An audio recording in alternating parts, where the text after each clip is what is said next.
प्रज्ञा सिंह, शासकीय पूर्व माध्यमिक शाला हनोता से। आज हम संख्या पद्धति को एक TLM के माध्यम से समझने का प्रयास करते हैं। संख्या पद्धति में पहली संख्या हम जानते हैं प्राकृत संख्या होती है। प्राकृत संख्या वे संख्याएं जिन्हें गणना के लिए उपयोग किया जाता है प्राकृत संख्याएं कहलाती हैं। प्राकृत संख्या 1 से शुरू होती है और अंतिम संख्या हम नहीं ज्ञात कर सकते। प्राकृत संख्याओं के समूह में जब हम शून्य को शामिल कर देते हैं तो हमें पूर्ण संख्याएं प्राप्त होती हैं। तो पूर्ण संख्या शून्य से शुरू होती है और अंतिम संख्या हम ज्ञात नहीं कर सकते। उसके बाद आता है पूर्णांक।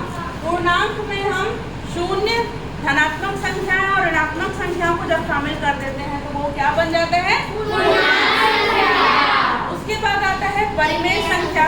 परिमेय संख्या ऐसी संख्याएं होती जिन्हें P/Q के रूप में हम लिख सकते हैं, जहां P व Q क्या है? और Q का मान कभी भी शून्य के बराबर नहीं होता है। तो ये जो सारी संख्याएं हैं वो कहलाती हैं, पूरे जो समूह है वो रियल नंबर के अंतर्गत, वास्तविक संख्याएं के अंतर्गत आती हैं। तो ये हमने एक रियल नंबर हाउस बनाया है। ये पूरी तरह से वेस्ट मटेरियल से बना है। ये एक गत्ते का डब्बा था, उससे मैंने बनाया है। अब ये रियल नंबर हाउस है। यहाँ पर आप देख रहे हैं बाहर में वेन आरेख से हमने बताया है कि सबसे पहले क्या आएगा? प्राकृत संख्या, फिर पूर्ण, फिर पूर्णांक और लास्ट में आएगा परिमेय संख्या। और अपरिमेय संख्या एक अलग ही तरह की संख्याएं होती हैं, इसलिए इसको अलग रखा गया है। और इस पूरे वास्तविक संख्याओं में ये सारी संख्याएं आती हैं। तो अब हम इस घर के अंदर चलते हैं। तो हम इस दरवाजे से अंदर चलते हैं। इसमें भी सारी संख्याएं लिखी हुई हैं, देखिए।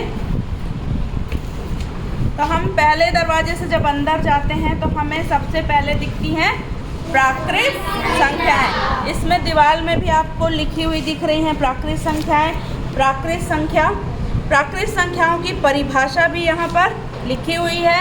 प्राकृत संख्याएं क्या होती हैं? गणना के लिए जिन संख्याओं का उपयोग करते हैं उन्हें प्राकृत संख्या कहते हैं। अब हम इस कमरे से जब दूसरे कमरे में जाते हैं तो हमें मिल जाती हैं पूर्ण संख्या।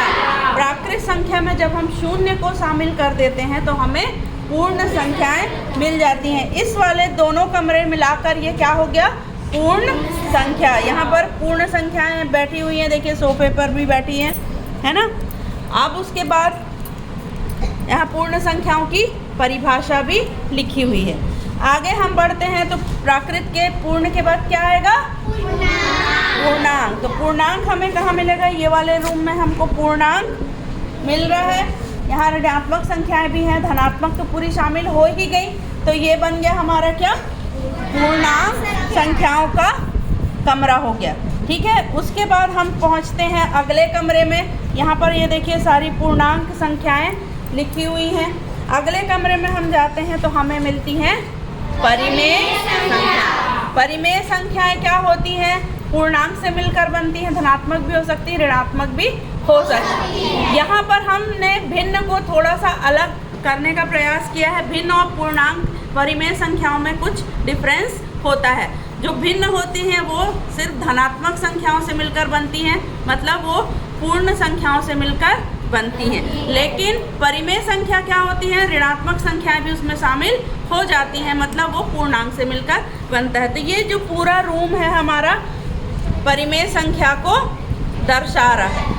अब इसके बाद हम अगले कमरे में पहुंचते हैं तो यहाँ पर अपरिमेय संख्याएं भी हमें मिलती हैं। ऐसी संख्याएं जिन्हें P/Q के रूप में नहीं लिखा जा सकता है ना। इसे हम क्या कहते हैं? इसके मुख्यतः इसे अंडर रूट के अंदर में लिखा जाता है। इसे हम अपरिमेय संख्या। अब ये जो पूरा हाउस है ये हमारा रियल नंबर हाउस बन गया। ये पूरा रियल नंबर, इसमें पूरी रियल संख्याएं रहती हैं, वास्तविक संख्याएं रहती हैं। तो इस तरह से हम पूरी संख्या पद्धति को इस एक TLM के माध्यम से समझा सकते हैं।